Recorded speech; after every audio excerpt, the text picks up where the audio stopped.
As why are Yeah. the African Tottenham fans in the UK? You could keep that on the pod, bro. Well, you could keep that on the pod as well.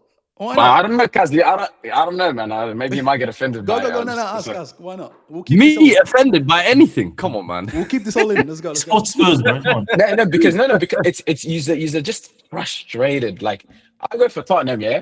I watch it. I wake up 3 a.m. sometimes. I watch the game. I go, you win some, you lose some. Let it all work out. I move on Yeah. with my day. I go online, you're screaming. Expressions are screaming. The guys from the day are screaming. Everyone's screaming. Why are you just pissed off? Do you know what it is? It's the frustration of constant mediocrity. I feel like, you know, the thing with the other big six clubs, at least they win some things. At least they have some moments to celebrate. Even if you look at the bottom half of the table, the teams like, I don't know, Bournemouth, Palace, they're getting their best ever finishes. They're getting their first ever Conference League, first ever FA Cup. Even when they go down to the relegation, they have the glorious year of that year in the Championship where they win 40 games, they win a trophy, they come back and they're happy. They feel like they've got cause to celebrate. Imagine being stuck in this level of mediocrity where you don't win anything at the top, but you're also not shit enough to finish down there and get relegated and have a championship year and come back up. So it's this level of just, what the fuck are we doing here? And when are we actually going to activate, bro? Like, that's where the frustration comes from. Isn't that more of a reason, like, not to react? I think Ravo is right. Like, it's more of a reason because if you have mediocrity, bro, if you're not going up or you're not going down, Guys, it's the you're in the passion, middle. bro. It's the passion in here, bro. 100%. I was gonna say, like, if you watch football or if you support any club, you know what it's like. It's hard to just do the, you know what, I don't give a fuck. For example, when Thomas Frank was in charge, I think the last 3 months of his tenure, you go watch any of my match reactions. I'm there like, it is what it is. I told you this was gonna happen 3 months ago. Then you get the Zerbian and it's like, rotted. Nothing's fucking changing. Like, really and truly, what the hell are we doing here as a club? So, bro, it's a roller coaster, man. That's the part of life and journey of a football fan, I guess. You guys are actually in the atmosphere. Like you lose a game, the bus driver is telling you, the Spurs. You know what I mean? With us, it's like, bro, no one even watches soccer here, sir. Maybe Bro, because we're so distant, like, from it. Maybe that's why. But there's some passionate, like, not Tottenham fans, but there's some big, like passionate Arsenal fans. There's like very passionate Man United We fans. copy the most. We copy the most. Yeah. Every Tom, Dick, and Harry just giving it to us for years and years and years and years. And finally, we had our. And that's Yeah, the thing. you know, And even you could say Arsenal fans were kind of in the same boat for the last Yeah. 15 years or so before they won the league. So it's kind of like, I don't know, bruv. It would be easy to check out, I feel like, when your club is down in the dumps. But that's when I feel like you actually got to lock in even more sometimes as a fan. Yeah. I cared more about Arsenal. It sounds ridiculous. I cared more about Arsenal when we were playing Shaka and holding centre back against Southampton away under Unai Emery. I was like, what is this, bro? Fuck. Yeah. I was going crazy, you know what I mean? But Yeah, the thing is with that as well, is that we wake up at ridiculous timings, bro. Imagine waking Hey, up like bro. 3:30 a.m. on a Monday, watch us lose against Brentford, Cars, and then go to work like nothing happened. Jesus, Honestly, bro. I've always said, nobody respects the international fan more than me, bro. Yeah. Because even this World Cup is giving like UK and European fans a taste of what you lot got to go through. I'm like, bro, these men wake up at 4 a.m. If my team woke me up at 4 a.m. and I had to put up with them Tottenham results last year, I'm not supporting the club. I'm done. That's when I check out fully. It must be mad. Yeah, no, you're lucky in London, bro. No, you're good to go. Let's get going. How's it going, people? Welcome back to the GalacticOz Podcast. Now, boys, I think like we are recognized for being, you know, the Australian football fans who, you know, do the most when it comes to the sport. We're trying to carry it, you know, we're trying to do what we could do with what we have out here down under. Now, we've had some big collabs back in the day, you know what I mean? It started 4 years ago. We had some massive collabs. This World Cup is turning out to be the World Cup of collabs. We started with Liban. We're moving. This is the closest, Ravo, this is the closest we're going to get to getting Harry Kane on the podcast, okay? So give it up, lads. Fuad coming and joining us on the GalacticOz Podcast. This is massive. I Absolutely appreciate it, brilliant. boys. I appreciate you having me on, man. It's been Fuad, good. we just spoke about your passion not too long ago, but I think it's we have to say it, you are probably one of the biggest Tottenham fans that's out there in social media. You and Expression is probably the ones that come to mind immediately. Ravo here is a Tottenham fan. I don't know if you know this, by the way. Ravo is a Tottenham fan. Just quickly, I know it's nothing to do with the World Cup. your expectations for Tottenham going forward, because we have to, because you guys were so close to relegation. What do you expect is going to happen next season, bro? Drastic changes. I'll be real with you. There's no other way to put it. And I'll be honest with you, I like the way we've approached the market, started the window already. I mean, getting Robertson and Senesi in on a free, I think, are two good signings. I think Senesi's been one of the best defenders in the league this season. Robertson brings that bit of experience, that bit of know-how, how to win, and provides cover for Udogie. We know what his injury record's like. And then you look at Van Hecke. I can't lie to you, he's looked like one of the best centre-backs at this World Cup, in my opinion. So that 52 million, that looked like a big fee, despite being into his last year of his contract, he's looking like he's going to be worth it. And then yesterday we got announced Matheus Fernandes, club record signing as well. That has been a position that I feel like Spurs fans have been crying for since Moussa Dembele left the club. A centre mid who can actually get on the ball, dictate. I feel like we've got too many, I call them Beyblades, battle warriors, guys who can run up and down the pitch, but they're not really specialists at anything. I'm looking at the likes of Bergvall, Pape Sarr, Bentancur, Conor Gallagher. They're all kind of the same profile, but Matheus Fernandes brings something different. So, look, we've started the window right, but that can't be it. That can't be, you know, oh, we've made a few signings and we're content. We've finished 17th place in back-to-back seasons. Like, I never actually thought I'd sit here saying that as a Tottenham fan. Even in, like, our worst years, I don't think it would get that bad. So, in my opinion, minimum has to be, you know, competing for those European spots, really having like a good push in the Premier League. I'll be honest, to be competitive. That's the main thing. I feel like for so long we've seen our team be spineless, gutless, you know, heartless. I want to see some of that, and hopefully we saw some of that towards the end of the season with Roberto De Zerbi. So hopefully that can carry on into the new season. You know what's crazy? Who do you reckon is going to be our star player? Who do you reckon is going to be the player that holds the light? I'll be honest with you, I think that's too early to call right now, especially. I think that this is a squad that is going through a turnover period. Last season, you would have thought it would have been Xavi Simons, obviously coming in with the big hype around him. He's got now the injury. Mohamed Kudus, he's got the injury. Maddison, he's also coming back from an injury. You've got Kulusevski coming back from a big injury. So all the guys that I would look at as like big personality, big characters, big players that could carry us, those would be the guys. However, they're all injured. I do look at the defense and think Van der Ven, Romero, they should be guys who you could look at and say, you know, come on. But I mean, look at the last 2 seasons. Those guys have been there and they've been a part of the mess. So I don't know if I can look at any of the defenders and really say, you know, that's who I'm looking at. But hopefully someone steps up and De Zerbi creates kind of some new characters, because this team is young and there's an opportunity there. Since Kane, Son, since those guys have left, there's a big gap in that kind of leadership vacuum, in my opinion, for someone to claim it. It's too big of a gap, bro. I don't want to make it a Tottenham podcast, but it's too big of a gap, bro. That's why the likes of Robertson and that have been brought in, I feel like. And even why we're targeting players like Tonali, I think that could be another deal that still gets done, which takes the spending to an even more insane level. But you're going to need those types of big characters, big players. And look, when a new manager comes in, I feel like he gives the opportunity for players to step up and take that mantle. And it's up to these guys at the end of the day. You finished 17th place twice. You've shown me plenty of reasons not to get behind you guys. Now can someone step up and give me a reason to get behind you? We're seeing a very conservative Fuad Cadani compared to last season. After the Europa League final, this wasn't the Fuad Cadani we saw, bro. Hey, I tasted silverware for the first time in 17 years. The energy was a little bit different. I didn't know how to act, you know what I mean? But all that has been restored now. Because we had to get you to speak about Tottenham, bro. You're probably, yeah, bro. We don't get to speak about Tottenham often, bro. We've got 2 Tottenham fans on the show. Ravo is one of them. But yeah, it's always interesting to hear that kind of perspective. But you know what's crazy? Tottenham, you guys suffer all season, and then comes the international break, a big tournament, and then you still have to suffer with England. Yeah, Latif, life is rough for you guys. But we're going to get to England by the end of the show. But today we are going to be covering the match day of this morning, which was, I think, if I'm not mistaken, this is match day 20 so far. A lot has happened. Is it 21 or 20, by the way? I don't know. It's too many numbers now, bro. I think it's match day 20.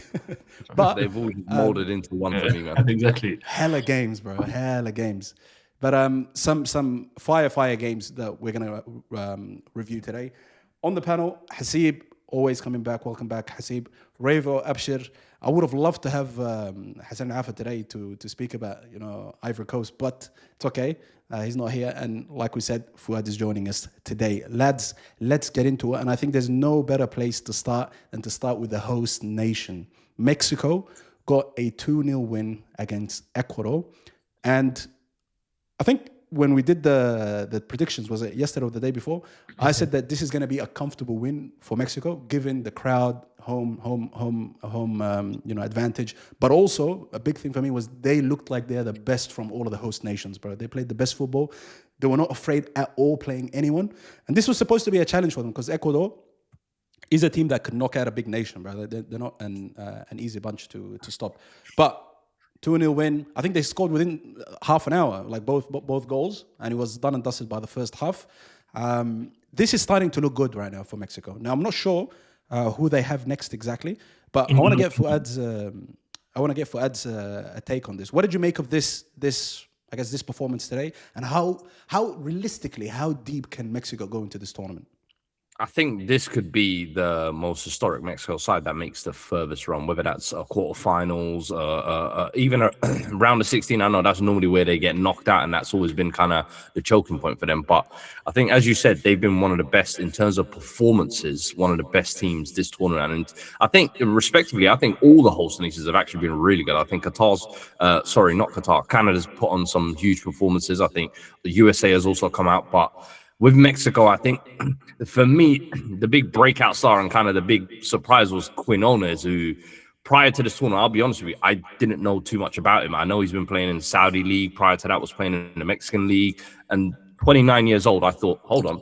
The fact that I saw a black Mexican. That was trippy. And then first game, he comes out, scores this banger. And I was like, you know what? I'm put on notice. And then again now, come knockout stages, he's turning up. He's looking like one of these players that's really breaking out this tournament. And could he maybe get one late move to Europe, even at 29? I'd love to see it. But I think Ecuador, for me, I think this is where I kind of expected them to exit, I'll be honest with you, because they got lumped in, I feel like, with the likes of the Norways, the Turkeys, the Uruguays, as a potential dark horse in this tournament. And I think, yes, to a degree, I could hear it, but I always thought they're missing something in attack. And I think you'll find that that's the common theme with a lot of the teams that have been knocked out so far, where defensively, they're very good. As a unit, they play very well. But always in the knockout stages, you always find in Champions League knockout stages and World Cup knockout stages, individual brilliance and attacking talent is what's going to make the difference at that level. And I'm sorry, but you can't be coming into this tournament with Enner Valencia still as your starting lineup striker and coming up against a Mexico team that is arguably playing some of their best football. Raul Jimenez in good form, Quinones playing well. You've got that youngster Gilberto Mora as well. Every time he plays, looks exciting as well. I thought this was where they were really going to get found out. So I wasn't too surprised by this, but it is a little bit frustrating that Ecuador have produced such high-quality defensive talents with the likes of Hincapi, Pacho, Ordonez, Caicedo.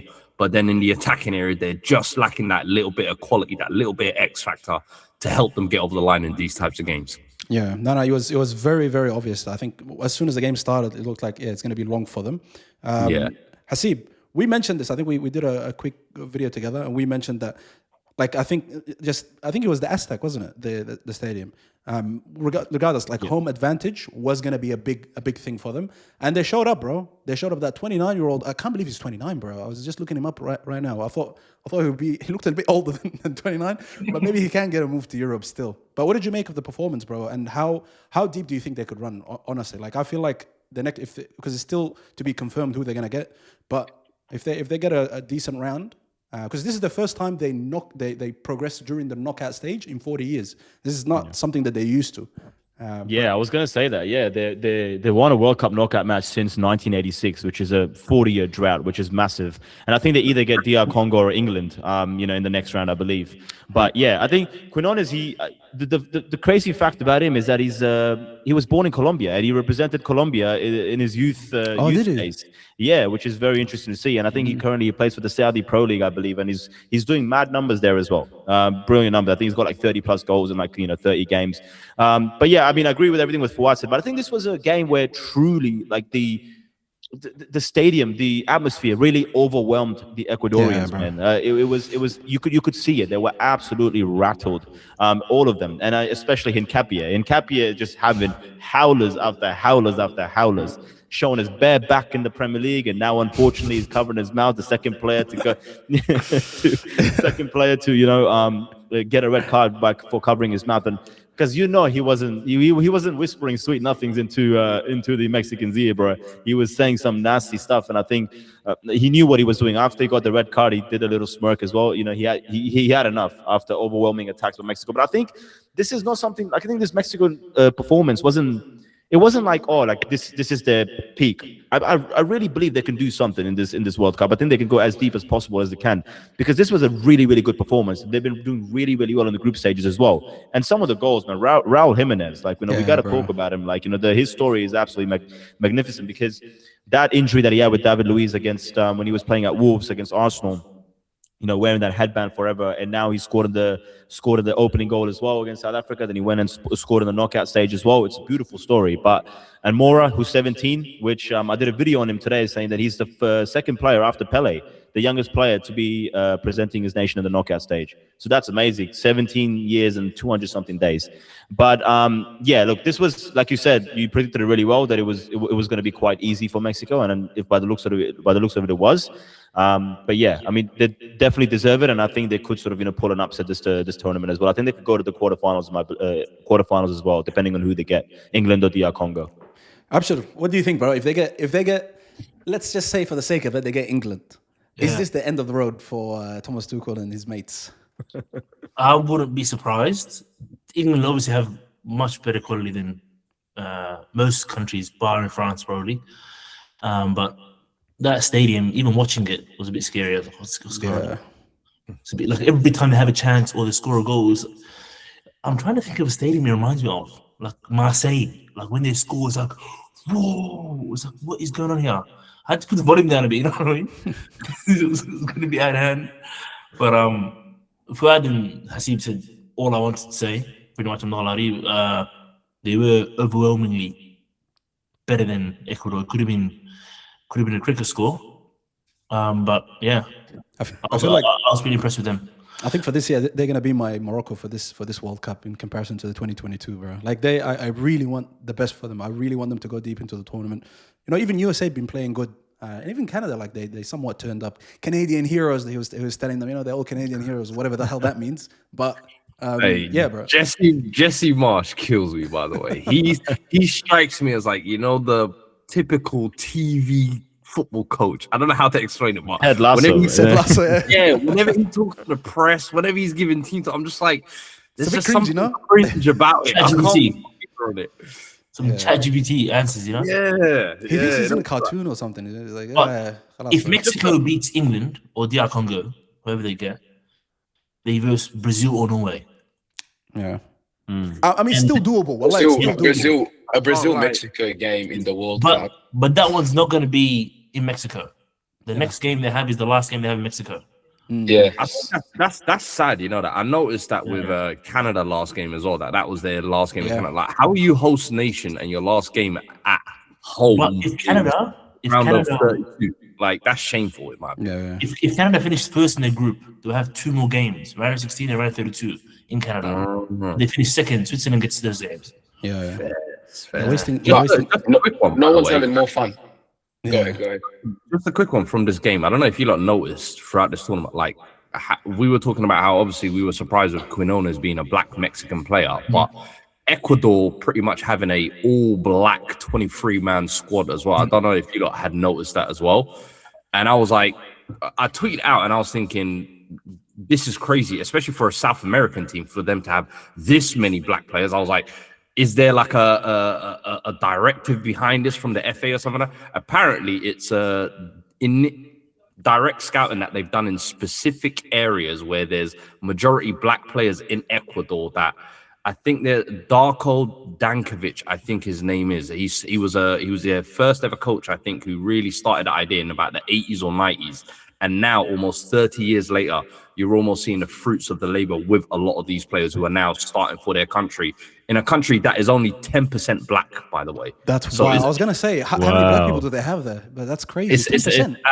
And I think it's actually 5%, but they increase it to 10% because in a lot of those South American countries, a lot of people don't claim blackness as they do. So they put the figure up to 10%. But for 10% of a country to be black and for the football team to be pretty much 99% black, it's insane. When you look at the Ecuador fan base, you don't see any of that kind of almost represented. So hats off to those players regardless. Even though they lost, they represent, I feel like, a story and a kind of narrative of that country that has been almost 30 years in the making. So shout out to them as well, man. Forgive my ignorance, I actually thought they were all black.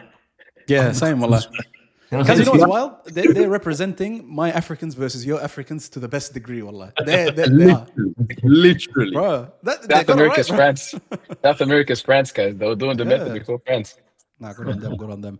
Let's move on to this game. And this game was interesting, bro. I was split. I was like, I don't know, this could go either way.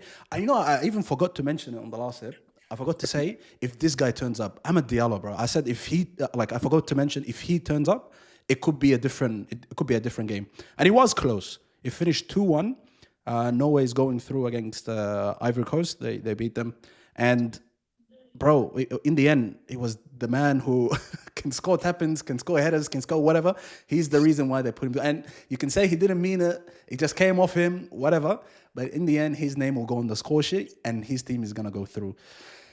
I don't know how I feel about this, but wow, bro, I just got to give my props to Amad Diallo, bro. What a performance he had, bro. And Pepe. Yeah, and Mbappé as well. Yeah. Both of them were running amok. Bro. Yeah, and this Ivory Coast team, I said to Hazib, like, obviously Morocco is probably the best African team in this tournament, but they're right behind, bro, and they're not too far. They're not too far behind. They were unlucky today. On another day, they could have probably got the win, honestly. And Norway, I don't want to say they're lucky to go through, but as Haaland said, they're probably going to get knocked out in the next stage or whatever. It doesn't really matter. But I want to get everybody's takes on this. Ravo, let's start with you. Did you end up catching this game? Yeah, I watched the game. An entertaining game, bro. Bro, what an entertaining game. They actually, what I love about these African teams in this World Cup? They actually go for it. They actually they said we'll put the same 11 players on the pitch and we'll go toe to toe with you guys. And to be honest, I'm not gonna lie, I thought Ivory Coast had it, man. I actually thought Ivory Coast had it at one point. And wallahi, United fans, I am sorry. Thought Amad Diallo was another. And then Januzaj, some guy he's gonna play a couple seasons good and put him to the side. This kid is the truth. This kid is actually the truth. He really is. And wallahi, that free kick as well. Yeah. In the end, Messi-esque against Liverpool, something like that. Yes. Wallahi, kudos to the keeper for saving that. Kudos to the keeper. There's no one rule. of the best saves. It was quite weird. Just give the guy credit, man.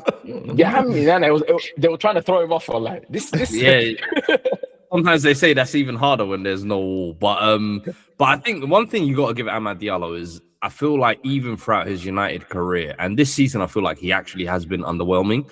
But whenever there's a big moment, whenever there's a big game, whenever there's like a someone there to seize the moment, whenever it presents itself to him, he always seems to take it with both hands. And I was actually shocked that they didn't start him in this game, considering the performances he put in the group stage as well. Because for me, him and Diomande on the wings, for me, that is just cash money. Like, how do you not? You have one super technical, you have one physical demon. And Nicolas Pepe, as you guys said, I thought up front he offered something different that maybe he wasn't offering in the group stage games. But that it's right, honestly. I think Norway, it's a bit harsh seeing them walk away with the win in that kind of manner as well. But then at the same time, I look at the story of Haaland, where this is his first World Cup, and this guy has come in, bro, putting the world on notice. He's like, look, I've heard you lot talk about Mbappe. I've heard you lot talk about how this is his tournament or whatever. But I've been breaking records in the Premier League. I've been collecting trebles. I've been winning titles. I've been winning player of the season, top goal scorers everywhere. But the World Cup, we ain't seen too much of him. And I think everyone's always asking the question of, can you do what Gareth Bale did for Wales? Can you do what Lewandowski did for Poland? Can you do what Zlatan did for Sweden? Those small nations with that one big star, that's all we look for. Go get them to the tournament and maybe have one or two big games. And Haaland is showing, them other dark horses like Uruguay, Turkey, they might not be here, but I'm going to be here to let the world know who I am. And this is almost like a hell of a coming out party for Haaland. I'll say that. You know, I was going to ask you, bro, like, do you, because we're here, we're kind of split on Haaland. Everybody has their own opinions on him. Where do you reckon? Because one of the guys here on the show said, I just want to see him take Norway to the World Cup, because the narrative with Haaland is he'll score against Norwich, he'll score against West Brom, he'll score against whatever. But then when it comes to the big games, he's either quiet or he'll score after the game is already over. It's been decided, like they're 2-0 up or 3-1 up or something like that. How do you rate him, and do you rate him to the degree where he should be? I think it's insane if you don't rate Haaland. I think now we live in a world where, if someone's rated, there always needs to be an anti for it. And look, I think technically people will always have questions about him, about his involvement, how many touches he gets in a game. Is he technically pleasing on the eye? I'm not one of those technical fetish people. For me, if you're a footballer, you have a job to do on the pitch. Do you do your job to the highest level? And I look at Haaland, and when I look at the world of strikers, that is a striker of the highest level who, no matter what team you put him in, no matter what era you want to go back to, that is a freak that is going to guarantee you goals. So for me, it's a case of you have to cater to that freak, if that makes sense. And I think a lot of the times in that City team, they don't really play a system that caters to him. But because he's such a freak, he's still able to get the most out of himself, in my opinion. And look, preferences is one thing, but actually rating him and looking at him and objectively saying he's not a good player doesn't make sense in my eyes. Honestly, that is one of the best strikers in the world and one of the best players in the world. He might not be pleasing on the eye, as I say, but you can't knock what he's putting down in terms of numbers. But him or Harry Kane? Harry Kane all day. There's bias that comes with that. Do you know what I mean? But if I'm even being objective, I think it's because from that aspect, I look at Kane has more skill sets in his toolbox, and he can also offer the same level of high quality finishing that Haaland does. But Haaland, for me, is an athletic freak that I think doesn't get the credit that he deserves sometimes, because he's playing in this Man City team, or because Norway haven't gotten far. And that's why I'm hoping now that if Norway do a little run in this World Cup, he now starts getting that respect where it's like, all right, cool. We can't question him internationally no more. But even going back to where you're saying in kind of those big games where he hasn't turned up, and I know there's the finals record. Thierry Henry has the same finals record. Stinky. Like, Mo Salah's finals record is not great. R9 finals record, he has the World Cup, but doesn't have a single Champions League. Like, if you look at every single great player, there can be things that we pick holes and make cases against. And I feel like we do that especially with the top and the great players. But I feel like we should be appreciating them more than picking holes in them. We can always pick holes when you're kind of comparing and having these debates on podcasts. It's what we do. Do you know what I mean? As content creators. But I still think sometimes it goes too far with Haaland, especially, and even with Mbappe, I'll be honest with you. But it's good to see them in moments like the World Cup where they just remind everyone, brother, I'm a different animal. Yeah, we're not. So Fuad, let's go on, River. I was going to say, what do you reckon would be an equivalent of Gareth Bale's Wales run or Haaland in Norway? Guys, you know they've got Brazil next. They got Brazil next year. He's got Brazil next round. He knocks Brazil out. That is an iconic performance against an iconic team on the biggest stage. You'll be sending Neymar home at his last ever World Cup. Vinny Jr. finally claimed the Brazil team, and you're sending him home. Yeah. And Endrick, the prodigal son, who's the next Pele, you're sending him home as well. That is going to be a hell of a story. I'll be honest. Yeah. Bobby Charlton. Miss me with that. Hazib, they are versing Brazil, and we've had our say on Brazil. Like they struggle to kind of break down low block teams. Norway isn't that team, and I think it's going to be a pretty open game. I think from unless they change completely and just be like, okay, we're just going to sit back and just long to Haaland. But what are you expecting, bro? What are you expecting from Norway? What are we expecting from that game in general? I think some of the other notable performances. I did a video on this, that who would be like a young breakout star when it comes to the World Cup this year, and I said Anthony Nusa. Anthony Nusa is a phenomenal player on the wing, man. I mean, the way he took his goal was absolutely brilliant. Cut in on his top right corner. He's dangerous going forward, and against the likes of Brazil's fullbacks, which are a bit suspect, Santos and Danilo, like I think he could run riot around Danilo, in my opinion. Danilo is, I believe, 34 years old, and he's coming up against Nusa. That could be a real challenge for him. Then you look at the midfield, Martin Odegaard. This is not the same Martin Odegaard in the Arsenal squad. This is a different type of Martin Odegaard that we see. And he's got an assist. Again, he had an assist previously as well in the previous game. Then you have Patrick Berg performing really well. So like we talk about the Brazilian midfield, an aging Brazilian midfield, even though they've got world-class players, but the likes of Casemiro was a little bit suspect in the first half against Japan, but he rectified himself in the second half. But Norway could be that team where they don't give you that chance. So Patrick Berg, man of the match performance today against Ivory Coast, and then Odegaard did really well. I think the defense is a bit lackey, in my opinion. It's a bit shaky at the back for Norway. But I think going forward, this team has something. And then Haaland is, Fuad just, said everything about Haaland that I wanted to say, but to not do anything for a large portion of the game, but still be a threat and come up with the goods towards the end of the game or whenever he shows up. That is an X factor that you have all the time, a player that's a constant threat. And you're going to see Gabriel and Haaland versus each other again, like we do back at, Man City and Arsenal. So that's going to be a proper battle. Real men, like Fuad says. But yeah, I think it's going to be a really fun game to watch. I think it would be open. Just the way Brazil plays and just the way, Norway plays a little bit. And I don't know what you guys think about. This is not the Man City Haaland. I think this is more of like a Dortmund Haaland that we see because, he doesn't have those players around him to feed him the ball all the time. But, you see there's memes of him, just running after the defenders. And my wife said Haaland is scary. I'm like, how do you know Haaland? You don't even watch soccer. And she's like, oh, no, I saw the memes on him. Like, he's just chasing defenders. He's real scary. He's got a ponytail. And I'm like, bro, okay. And then, but yeah, I think we see like a little bit of a Dortmund Haaland in him where he's chasing plays. He's got a little bit of space to run him behind as well. But it's going to be an interesting game, and I wouldn't be surprised. I hate to say it because obviously we all love Neymar, bro. We all love Neymar, yeah. But bro, I could see an upset coming. I would cry. I think I would genuinely shed tears if Norway knock out Brazil. That is the most that's drastic, bro. That can't happen, bro. Neymar playing 0 minutes as well. That can't happen, bro.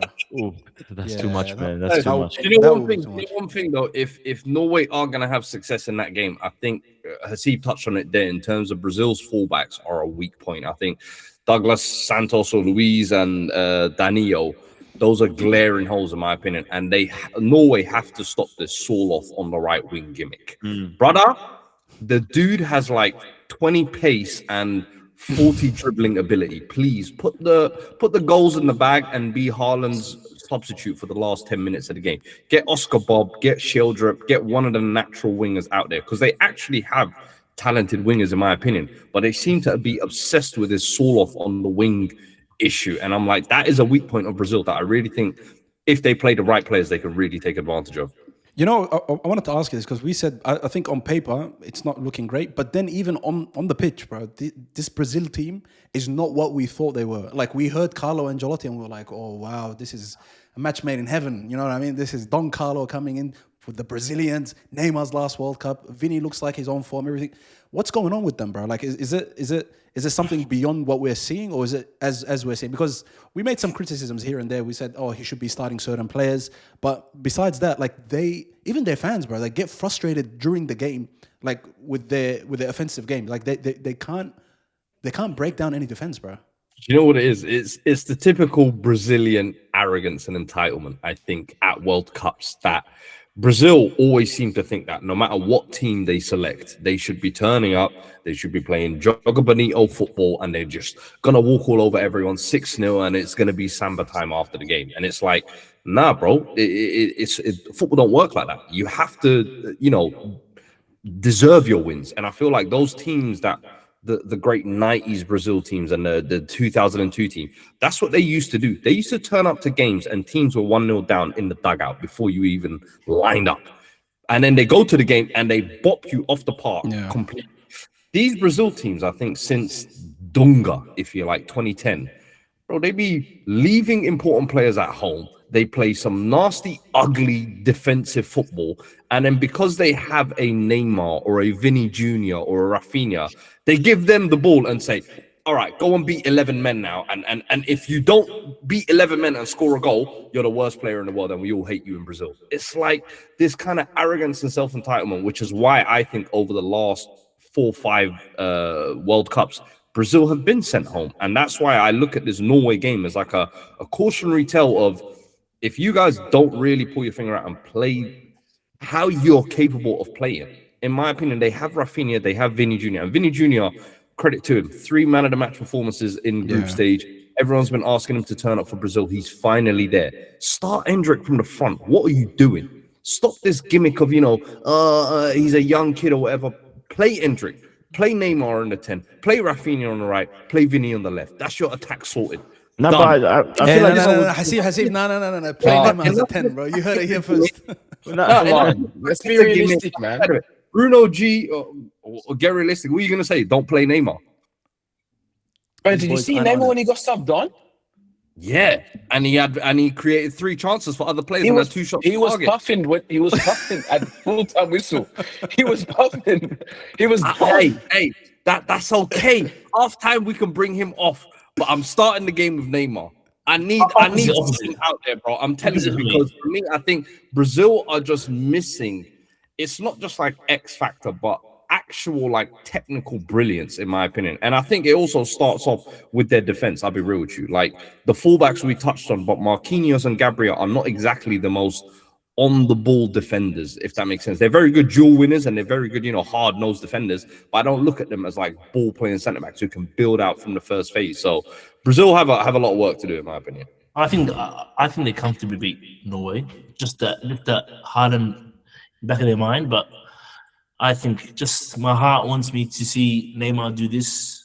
You know what I'm saying to you? I don't think you start Neymar from the start, because if you start Neymar from the start, 35 minutes in is going. Just That's okay. That's okay. He's coming off after the first hydration break. He's gonna get subbed off after the first hydration break. Yeah, and we want Neymar. Look, you gotta have an unfair advantage. I want Neymar against tired legs. I want Neymar against extra time starting. Chuck him on. Give him 30 minutes against some random Norwegian guys, even though they don't look like they'll ever get tired. I feel like I'll go through this. I don't want to hear any negative talk about Brazil. For me, I think we're being a little bit harsh, but I do agree with Fuad to a certain extent. What you said about Brazil in the past, lead up to the World Cup, leaving the likes of João Pedro at home. But looking at it, I feel like Carlo Ancelotti, you can't really criticize him much because they've done really well in the group stage, okay, despite of the actual performances. But then you look at the Japan performance, the game that we watched yesterday. Second half, they did show us that. Second half was the best that Brazil's played in a very, very long time. And it was fluid. They were going forward. They were creating chances. Vinicius Jr. was having the time of his life. And Carlo Ancelotti coming in has really helped Vinicius Jr. be that man. And we were talking about him being that man, and now he's taking the reins. Now we're talking about Endrick. I do agree Endrick needs to start. I think Endrick needs to get a lot more game minutes. He needs to come on a lot more earlier than what Carlo Ancelotti puts him on. But Cunha is also performing. Cunha is also scoring goals. And then the only suspect for me are the fullbacks. And when it comes to later on, they're still putting in Fabinho in the 60th, 70th minute. I'm like, bro, put the fries in the bag. We've got Fabinho in the midfield. But I feel like we're being a little bit harsh. I feel like they still can create something in this World Cup. I just have a feeling that something's going to happen. I think when the pressure's off, I think we're looking at the likes of France, Portugal, Argentina. I think Brazil is just going a little bit under the radar when it comes to the top nations and actually being favorites of the World Cup. But yeah, Neymar, we want to see it. What a story, bro. I think it's the typical thing where Brazil is everyone's second team. Nobody can deny it. So everybody almost wants Brazil to do well. But Brazil have to want to do well as well. And I agree. Look, group stage, it was great. But I think last-minute dagger from Martinelli, who, by the way, nobody expected to turn up as the hero of the game. So credit to him for that. Because I know when he got subbed on, everyone was like, hold on, we want Neymar instead.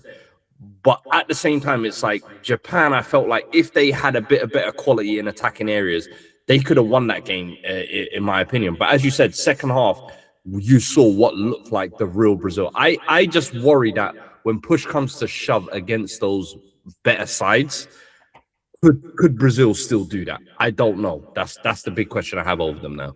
But do you think Norway will sit back the same way Japan sat back? I don't think so. No. I don't think so. No, And I think that's Brazil's problem. I think that will be Brazil's problem, is that they're not going to sit back against like Japan, who's hardworking, going to sit in and take a few counter-attacking chances. Bro, Haaland on that counter against Gabriel is going to want to dunk on him. Yeah. So for me, I can't wait for it, honestly. I think this is going to be one of the best games of the tournament. Yeah. And if that game goes to extra time, Brazil don't have the legs, bro. Nah, Neymar's the legs. Oh Lord, have mercy. It's that midfield, bro. Casemiro, Fabinho. Because Casemiro Gomes. would have been They sent can't off play. ages ago, bro. Casemiro is not on the pitch, bro. He'll be lucky or life. Casemiro survives 90 minutes. There's no way, bro. That's what I'm saying. An aggressive counter from consistent aggressive counters from Norway. Kazi, I don't know, bro. I'm scared for Brazil. I'll be honest. The more we talk about it, the more I'm actually like, oh shit, this might actually be happening. If I can call Infantino right now, FIFA president, I say, bro, just turn a blind eye. Ronaldo, Messi, and Neymar, just give him PEDs. Some drugs. Just give him drugs that can last the rest of the tournament. Please, I beg you. Neymar's, oh my god, this situation is so, not just to spend too much on it, but like I want him to start for the story, not because it's Neymar and he's gonna do something. Because when he came on last week, he did create some chances, but I was looking at him and I was like, who the hell is this guy, bro? This is not someone I recognize at all, bro. This feels like, you said at the start of the tournament, it feels exactly like 2006 Brazil. Yeah, it really is. Old, aging players, bro. Is this, yeah. Maybe some guys have some reputation, but Neymar himself and a few other guys, somebody else's GOAT. Yeah, no. We're not starting there. We're not starting that. Let it be. Let's move on to the last game of the match day. And lads, I think if we had any doubts that this team was going to win the World Cup, I think khalas. From now on, you can, if you guys do haram stuff, you can start putting your bets, on there. And they are winning this World Cup, bro. 3-0 clean win against Sweden. And Kylian Mbappé, he's giving Messi a hard time for that golden boot, bro. But there's one player that I want to talk about. And I'm starting to see something that I'm like, oh, man, I don't know if I should say this. Is it too early? But is this guy the best player in the world behind Lamine Yamal, bro? Yeah. Let's say he's actually too good. Wallahi lazim, this guy is a superstar, bro. He is an actual superstar. And I don't think maybe because it wasn't at the World Cup. Maybe that's why. I saw it in the Champions League. I saw it when he was playing, during Bundesliga, when you see his highlights or whatever. But seeing him do it at the World Cup, maybe this is the bias from the World Cup. I'm like, okay, this is the grandest stage of them all. Like, if he does it here, khalas, yani, that's it. This guy, without him, there's no chance to be great. And the fact that he can play as a 10, bro, who knew this, bro? Who knew that this kid? I think that's one thing that's going over heads, bro. The fact that throughout his career, we haven't really seen him play the 10. I think a couple of games for Crystal Palace here and there, but you're playing essentially a new position at the biggest stage for your country, and he's taken to it like a duck to water. And I've said he's done that almost at every stage and every level of his career, whether it's breaking through into the Reading team at 17, getting the move to the Premier League, and he didn't look a touch out of place first year. Then he makes the big jump to a big European club like Bayern Munich, and you're thinking, Palace to Bayern Munich, that's a big step. Can you do it? He's Robin to Harry Kane's Batman. Wins title. Then you're thinking, all right, you know what? Champions League, can you do it there? Last season, you saw the demonic stuff he was on.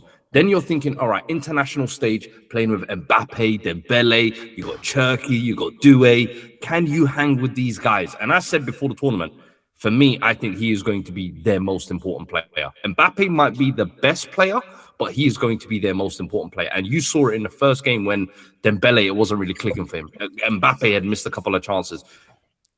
Deschamps moved him to that number 10 role, and everything just clicked.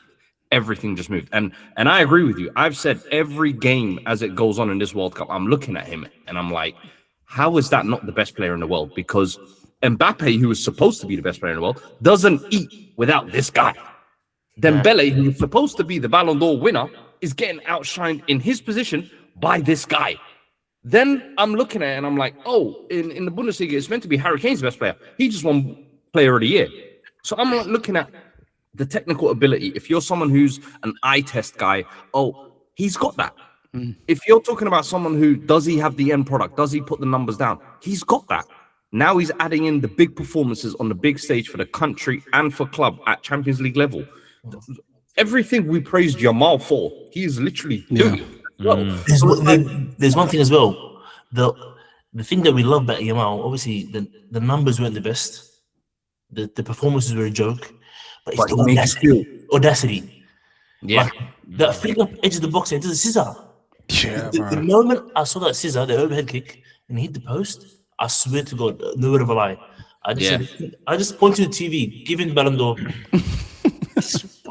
It's genuinely becoming hard to argue against like whether he's the best player in the world because he's looking like the best player in the best team. And it's at the biggest stage. So I'm like, bro, if he wins, if France win the World Cup and people start talking about Dembele or Mbappe for Ballon d'Or, I'm gonna say, no. I remember the club season as well that Olise put down. Olise is the front runner. You know, this is the thing, Hasib. I want like you look at this team, and we're forgetting, like, if he's performing like this without these players being around, it's easily you'll be like, oh no, this guy's the best player in the team. He's the best player in the tournament. I think he's been the best player in the tournament. I don't know what you guys have to say. Yeah. He's never had a shit game, and he's always outperformed everybody. But the fact that he's outperforming Dembele, Mbappe, even like Desiree Doué, bro, is there. You know what I mean? You've got like there's players there, bro. There's Tchouameni's there. You know, you've got even Cherokee on the side. Like there's players there, bro, and he is outshining everyone. Well, like, honestly, Mbappe did what he did. This is a great game for Mbappe, especially that first goal where with the one kind of a step over and then drag. That's some Mbappe shit, bro. That's some fire stuff. And he's been doing that in the last 2 World Cups. And we'll be saying, oh, best player in the World Cup, best player in the team. How is it possible that this guy is outperforming all these niggas, bro? What's going on? Bro, I don't think. Look, it's a bit of a weird one, right? Because the position that he plays is the position that Mbappe plays, and the position that Mbappe has, the responsibilities. You can't really compare them in terms of outshining them. I think they work really well as a unit. I think they don't shine either way. So, bro, Real Madrid, Florentino Perez, he needs to put everything on the line. Got El Face, bro. Hey, Fuad, El Face, bring him to Madrid, where he is on it, bro. And his chemistry with Mbappe is absolutely unmatched. I don't know if you guys do this. Yeah, whenever I watch a really, really good game, I see attackers in certain situations, like really tough situations. I'm like, if I was in that position, what would I do? You know, like how would I respond? And then whatever these guys do, my mind cannot even fathom the things that Olise does when he has the ball. And Mbappe, I'm like, cuz I can't even think of what you're executing on the pitch. And that to me is like, there's levels to this, bro. There's levels to being a player, a professional player. There's levels to be a good player. And then there's levels to greatness, bro. And that's what Michael Olise shows me. But Olise is the glue to all of this. For me, if I look at this, bro, there's 4 people up front. We've got Olise, Mbappe, Dembele, Barcola. How is it possible that every single one of them are firing in all cylinders? This has to be unfair. The only way to stop this is to revoke their visas, is for Trump to do what they did with Iran, bro. That's the only way you're going to stop these lot. Even then, you might not stop them. This is absolutely outrageous. England needs Harry Kane to fire. Portugal needs Ronaldo to fire. Spain needs, Yamal.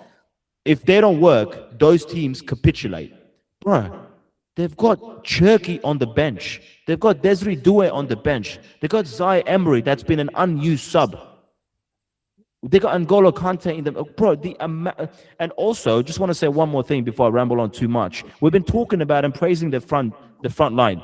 Bro, their back line's going under the radar. Bro, Saliba and Upamecano, it's going under the radar. That's unfair, bro.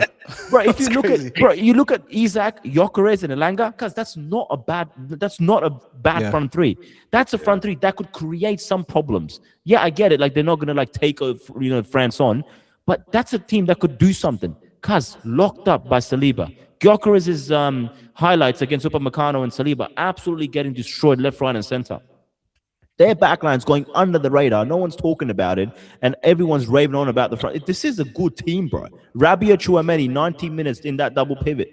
Bro, there's no words to describe what we're seeing here, bro. Like, I mean, if Pele, bro, the only reason that Mbappe is not the greatest international player in the world is because the reason we said Pele broke all those records back in the days in the 50s or 60s is because Kylian Mbappe was born in 1998, bro.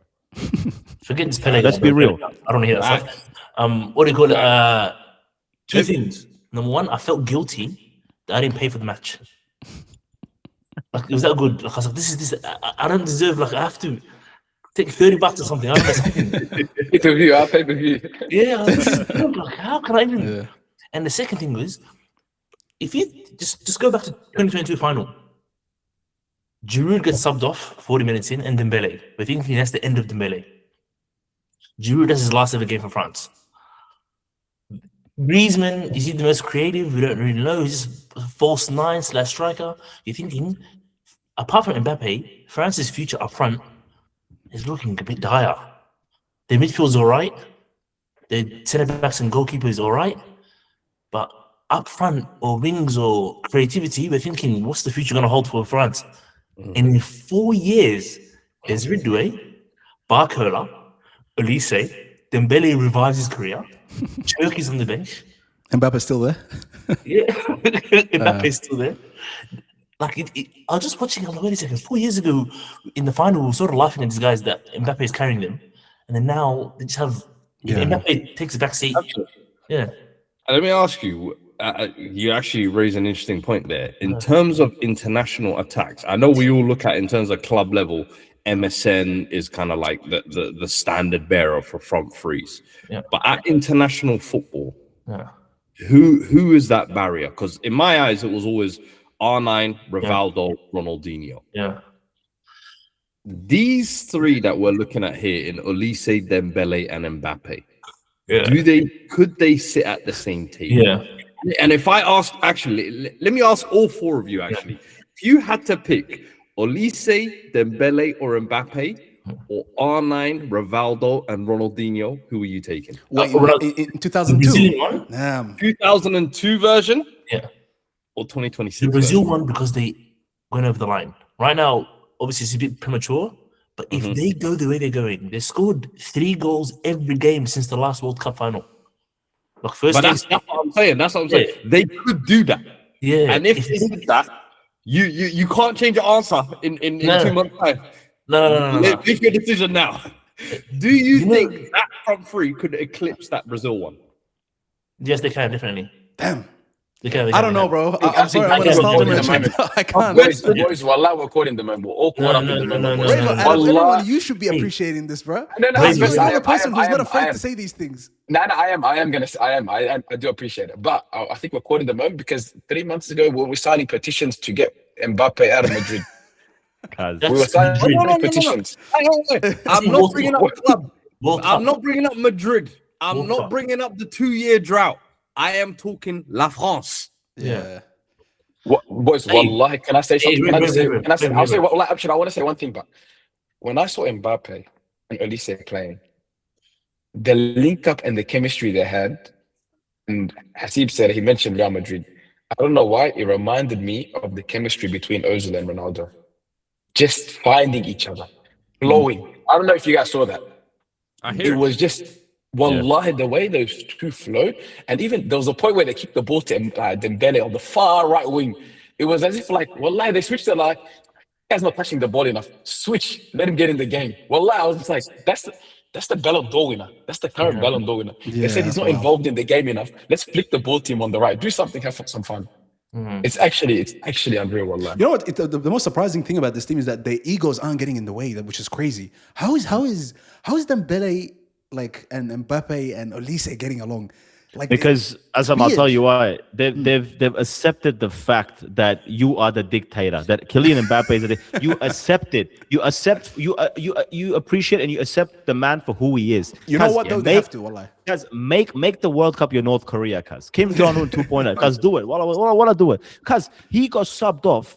The Shams is bowing down, cuz. When have you seen that, bro? I'm so glad you brought that up. What is going on, bro? Like, cuz you have this manager has won. He's won he's won a World Cup as a player and he's won a World Cup as a manager. And Mbappe is coming off, and this guy is like, that's why, bro. I couldn't believe it. That was the moment where I was like, you know what? This dictatorship, we laugh and joke about it. This is his country, bro. Macron is just a little front of character. Mbappe runs this shit, bro. I'm not even joking. And I actually think that is what it is Dembele has been through I feel like a lot of ups and downs in his career. He's been a part of a team that has had Messi as well. He's used to almost not being the main guy. And I think that's been one of his selling points at PSG, is that he's very much a team guy. And then you've got Elise, who's obviously just the new guy. And then I feel like you've got Mbappe, who is the leader and the chosen one, if you like. And bro, it's hard to have egos when you've got someone like Mbappe in the dressing room, I'll be rude, because no matter how good you think you are or how great you think you are, you see that man, bro, in the dressing room, and the fact that he delivers every single tournament. We're going into our 3rd World Cup, by the way, of him delivering consistently, bro. 2018, he won. 2022, he delivered one of the greatest final performances ever. And now, again, he's lighting it up. And you're just like, you know what? There better not be no egos, because if you want to be a part of this great winning team, I know people like Camavinga right now are watching at home fuming. Because I know at the start of the tournament, everyone does the typical thing where they hate Rabiot. Why is he here? Token white guy. But every tournament he seems to show he adds value to this team. And he's, you know why? Rabiot and Tchouaméni, same. I don't want to get involved in that. Let them go. We just sit here. What grunt workers? Yeah. We're here to do your dirty work, bro. Like, and that's key, you know. That's key. Camavinga would have got excited. Just, let me join in, boys. Attack. No. Yeah, oh man, what a game! What a performance! Mbappe leading. I think he's leading the goal. The goal. The goal. I think they're tied him up. Right? They're tied with Messi. Okay. Yeah. Well, watch tomorrow against Capo Verde. This nigga's gonna turn it up again. But let's finish off the episode by speaking about tomorrow's games. Now, England. I'm so sorry to cut you off, brother. Yeah, but sure. Just wanted to respond to Fuad's thing about the Brazilian trio versus the French trio. So I put some stats up for the 2002. So Ronaldo had 8 goals, 0 assists. Rivaldo had 5 goals, 5 assists. Ronaldinho 2 goals, 2 assists. Yeah. In total, they scored 15 goals in 7 games, and they won the world. They were the world champions in 2002. We're talking about 2006. Kylian Mbappé already has 6 goals and 2 assists after 4 games. Dembele has 4 goals. Yeah, 4 goals and 1 assist. Ousmane Dembele. Michael Olise has 0 goals but 5 assists. Yeah, insane. Olise is the glue. Olise is the glue. Olise is the glue. If there was no Olise in the squad, Turkey can't do what he's doing. He's not as powerful as he is, and I don't think the rest would have worked out. But just that Olise guy, bro, give him the Ballon d'Or, and guess what? You know what? I'll shut my mouth because we'll do the episode in 2 days. Azam, yellow go. Hasib, can you look up the numbers of Brett Emerton, Mark Viduka, and Harry Kewell, please? Goats. That's the trio we're talking about. That's the trio. Tim Cahill, though, man. And Tim Cahill, add him as well. Cuz, we have to ask him about Australia, bro. Before we move on, honestly, we have to ask him, what did you make of the Socceroos, bro? Honestly, against the last game against Paraguay, and what do you think we're gonna do against Egypt? I swear, both of the clips that we made about Egypt, they're doing numbers right now. People are like going back and forth with us about this, and everybody that I ask has like a different opinion. Like, honestly, I know you have no ties when it comes to Australia or Egypt. But what do you think? Forget your Muslim card. Take that away for now. Let's just speak football right now. Yeah. Honestly, I think it's a very tight game, but I don't know. I feel like Egypt are probably going to take it. And the only reason why I say that is because, I don't know, I've not been convinced by Australia all tournament. I mean, Mexico, was it Switzerland? No. It's Paraguay, USA, and Turkey. Paraguay, USA, Turkey. Sorry, Turkey you won 2-0 against, and then you lost 2-0 to the USA. The USA game was the one for me where I was like, this will be the biggest test of their level, because I feel like those two teams are kind of similar in my opinion, where people would look at them and not think there's much talent, but there are talented players in that team. I think Nesri Irakunda has been great for you lot, but I don't know. I just look at Egypt and I'm thinking, Mo Salah, can you inspire something like you did in that last game of the group stage? I don't know if Australia have that in attack, in my opinion. Have you seen our centre backs, though? Have you seen our centre backs?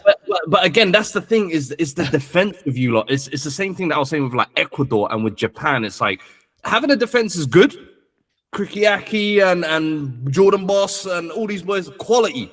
but you need that little bit of X factor, that difference maker in attack. And previously, you had that with the likes of Viduka, Jewel, Cahill. You're not producing those guys anymore for some reason. I know Black was meant to be one of them, but a little Fugazi, I don't know. No. You can't be calling that guy Fugazi, bro. He's the real deal, bro. Nestor is the real deal, bro. Hey. No. I wasn't calling Nestor. I was saying that about Volpato. Volpato. Oh, relax, bro. Fuad, I'll leak the stuff. I was gonna say something. Don't leak you gotta say something crazy there. Yo, say it. I'm doing some info with the coach. I think he used to work with the coach. That's why. No. Relax. Don't say anything, I promise. We're gonna beat Egypt. You promise? Guaranteed. You want to get a put a tattoo on the line? Tell me how you beat Egypt. That's the more interesting part. You look at Egypt's back line and 2 city midfielders and tell me if you know them. Let me see. If you even know them. Forget let me have a quick glance.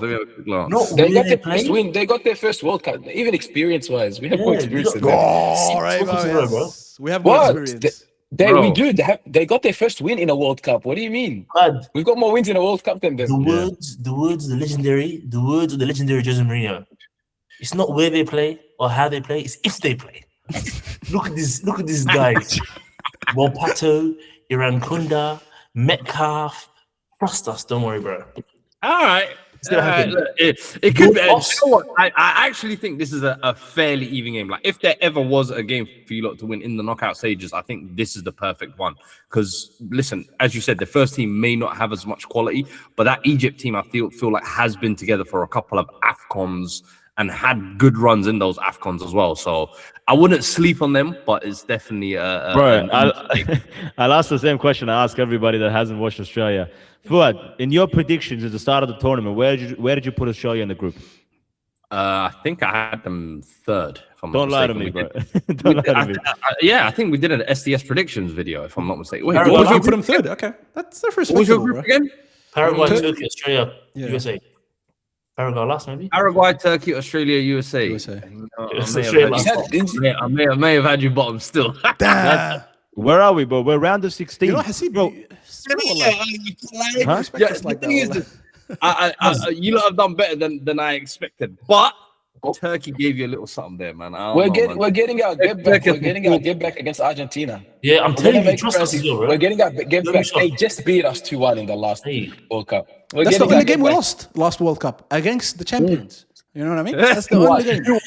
We lost to the champions, so it's no good. Bro, this guy coming into our podcast, but laughing at our faces, bro. Hey. Bad.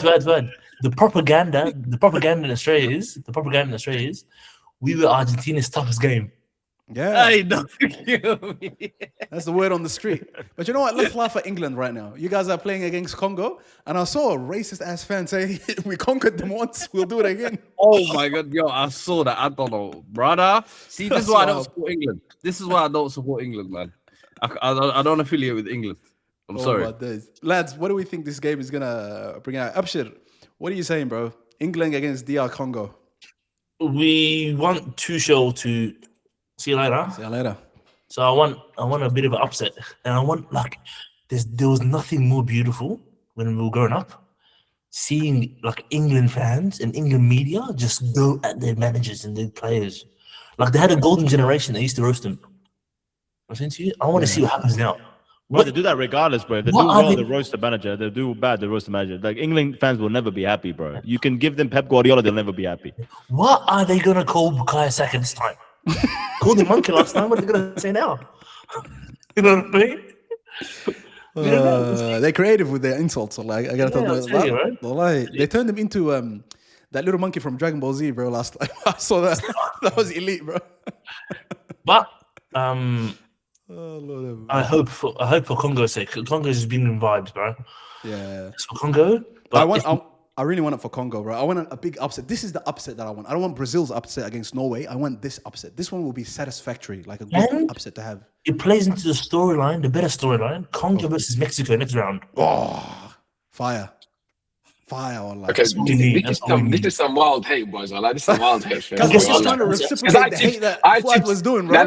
I actually No. I tipped England to win this World Cup, by the way, and I still have them. The only thing I'm scared of is this Congo team's their low block against Portugal. Yeah. Remember that? I think they can run it back against England. I don't know if England can break through that. England struggled with Ghana's low block as well. So Yeah. As I watch a bit of persuasive technique, Hasib. If Hasib's goat, Ronaldo couldn't break Congo down. What do you think England's going to do, bro? All right, bro. Hasib, you have Harry no Kane. choice but to say no. You have no choice. If you say they can do it, they can do a job. That means you don't rate Ronaldo, bro. That's what it means. I'm not responding to that. Between the rock and a hard place. Cause I'm already stressing about the Croatia game. Don't do this to me, bro. Don't mention Ronaldo right now. Well, I'm stressing about it right now already. But I think there's two players, not players. There's two people. There's two individuals that could have a massive impact against England. First, we've got Wissa up front. Wissa's been doing bits. I think Newcastle, underwhelming season, absolute, trash when it comes to domestic season. But when he puts on the DR Congo jersey, I think he's a completely different player. The other person is my brother that does this. Yeah, the fan. The fan. Yeah. Is he doing a Rexona ad, by the way? Cause wallahi, bro, he's doing that, bro. He trains for it. If you see his interview, he trains for it, bro. He says that he trains 2-3 hours a day, holding it up and standing up and all that kind of stuff. Bro. He doesn't move a muscle, bro. I don't know how he does it. He doesn't move a muscle, and he says it gives good energy to the squad. Cause wallahi, they will need good energy tomorrow. I'm telling you right now. And I think they could do something. I think low blocks is England's kryptonite. And if they portray that low block that they did against Portugal, and a little bit of Wissa magic in there, and Kane is not able to do anything, Bellingham's not able to do anything, and then Rashford's injured, Saka's injured, they're not 100%. It's going to be a rough game to watch for us neutrals, and it could be potentially a rough game for England as well. I don't want to be disrespectful to DR Congo, but if DR Congo win, it's England's fault. England should win. They have the players, they have the squad. They're the bigger nation. They're the better footballing nation. They should go there and do a job. But if DR Congo win, well done to them. England. That's what I'm saying. I'm going to go to Twitter. I can't wait. Fuad, you're the only English person here. What do you have to I'll be say? laughing with you, bro. I ain't an England fan. Are you for Netherlands? Because we can talk about Netherlands if you want. Yeah, we can end the show right here, man. Don't worry, man. Wait, do you have dual citizenship, by the way? Are you both English and? Nah. Straight Dutch passport. That's no it. Way. Yeah. Subhanallah. No British passports So around you're there, serious man. when you say you don't care about England? Okay. Truthfully, I'm Harry Kane back. being honest. I'm an England hater, but my boy Harry Kane, I want to see him succeed. So just for that little storyline, I'm like, all right, do your thing. But they be trying to, blame him for everything. So I'm like, yo, you lot deserve to suffer, man. But I said, if England are gonna actually do anything this World Cup, it's not gonna be via the team. It's not gonna be via Tuchel. It's not gonna be via the defense. Harry Kane and Jude Bellingham, and inshallah, it's basically that. Those are your two big guys, and in the knockout stages, you're seeing it with France, you're seeing it with Norway, you're seeing it with every other team. The individuals are stepping up. Those guys have to step up. You're going to come up against low block defenses like Congo, Ghana, but individual brilliance can break that. And I think those two, they're the only ones if they're going to have any. One last thing. Yeah. It sounds weird, but I think France and England will do better against a bigger team. Just the smaller nations, anybody that they should beat. If it's a big nation, if they played France, I would not be surprised if the game's I would be very surprised if they beat France. There's no way they're beating France, bro. No, Absolutely not. The game's tighter. Chance up. But Love like this, bro. Wallah, he's gonna get the work, bro. Absolutely. You could have said anyone. I would have said, okay, maybe Portugal, Spain, maybe France. Don't talk to that guy, bro. That dictator. Yeah, Latif. Anyways, yeah, tomorrow there's potential of a lot of upsets, man. If I'm looking at the 3 games tomorrow, all 3 games are capable of upsets. Let's actually get the predictions for the last 2. Belgium against Senegal, and then USA against Bosnia. I'm gonna go USA going through. I think I'm not gonna say clean, but I have a feeling USA are doing the whole thing with Mexico, trying to run deep into this tournament. But the Belgium versus Senegal game, this one could go either way. Obviously, my heart He's very much attached to Senegalese brothers, and I really want them to go through. But yeah, bro, I don't know, bro. This Belgium team is not as impressive on paper as it is in the last World Cup or the World Cup before it. But how they've gotten on to this far, and even Senegal, bro, like their last game was impressive, but it was against nobodies. But they weren't that great, you know, during the group stages as well. So this one could go either way. I have a feeling it's going to go to penalties. I think, Hasib, you said that as well yesterday. It might go to penalties, but I'm going to give it to Senegal. And the other one to you. Say, Hasib, what are you saying? Yeah, I'll say Senegal. I think Senegal would overcome Belgium. But I think, you know, 40-year-old Edin Dzeko has something to say about the US. And we love that storyline, bro. We love the oldies, bro. Ain't that right, Fuad? But Kaz, I'm looking at the lineup right now. Kolasinac, left back. I can't believe he's playing for Bosnia still, bro. That's mad. Wild. That's absolutely outrageous. And he still looks the same, though, bro. Like, what a tank, bro. God I mean, his highlight was when he, you know, defended Oslo in that, you know, that stabbing that almost took place. That was his highlight of his Arsenal career. But I want to go for a Bosnia. I think my heart says Bosnia. But I think US will go through, and I think Senegal go through, as well as I think England go through as well. So yeah. Fuad, what are you saying?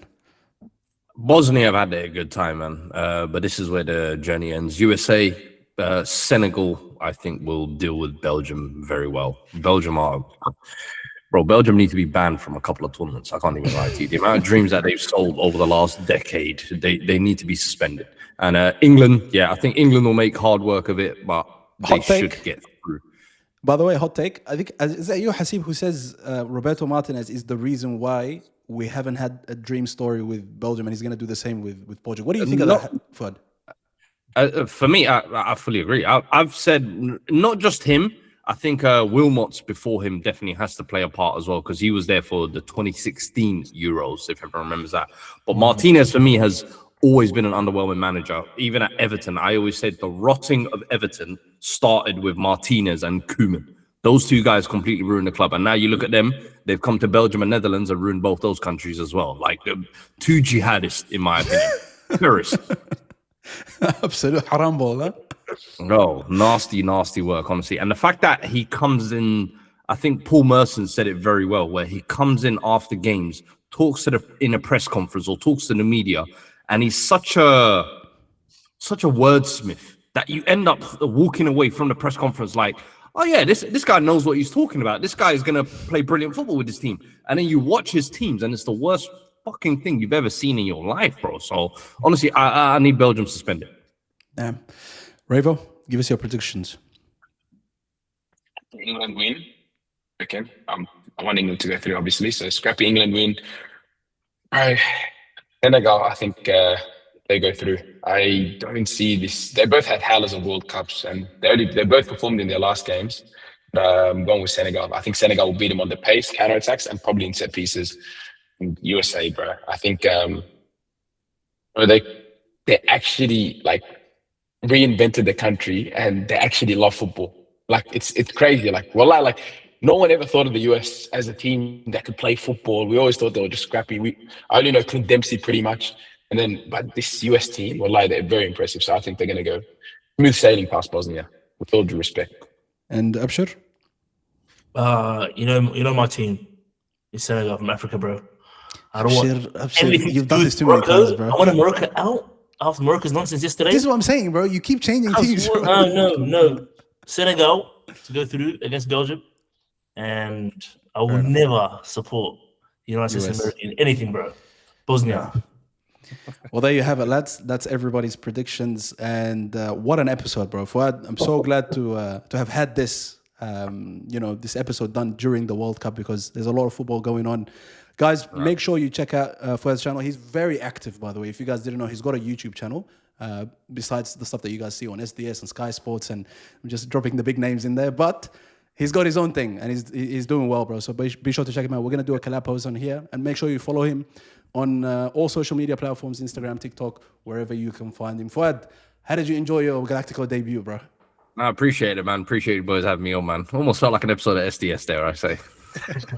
That is really real. We're gonna run through everybody, shifter from the top to bottom. We had Hey, Sharky. go do You know, it, do it. I need it. I need to see every member here. What so have you got so far? Liban, me. Liban, we had Sharky in person. We're gonna get Abs next, and then we're gonna get inshallah Faisal and then Liaz. Inshallah. Perfect. There you go. The whole Perfect. squad. Get the whole lineup, man. Yeah, inshallah. Lads, thank you all for watching. Make sure you like, subscribe, and turn on your notification bell. We'll see you guys next time. Take care. Peace. All my niggas, we intimidated. All my they intimidated. Burn City, we intimidated. Got my young boy, he intimidated. All my shooters, yeah, they really aiming with them cold niggas. We ain't got no patience. Money talks in my conversation. One niggas, they are imitated. Ask my dogs, we intimidated. Ask my bro, we intimidated. How you poppin', no niggas hating, and I play the hoe to keep it.